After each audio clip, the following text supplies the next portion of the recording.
Anđela Đuričić pokušala je da uveri svog dečka Nenada Marinković-Gasosa da nije namjerno dala piće Branki Knežević. Izvini, ali samo znaš, ništa postigla nisi. Mislio sam da me provociraš, kazao je Gastos. Dobro je, u ženskim sam danima. Zato sam i malo ovakva, rekla je Anđela. Opusti se malo, uzmi da popiješ, jedi.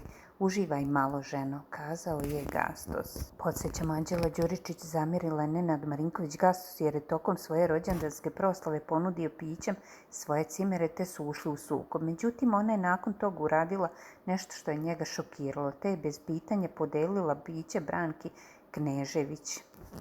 Za Branku ostavit ćemo par komada nama i to je to. Mi sačuvali za nas, ti podelio svima. Pa mogu i ja, Branki, rekla je Anđela. Ne razumem te, meni teraš inat. Koji je razlog da daš 10 pića, upitao je Gastos.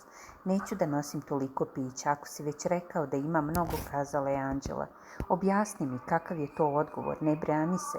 Može da se nosi, nisi dala jedno piće nego 10. Nemoj samo da me zezaš i kontriraš, rekao je Gastos.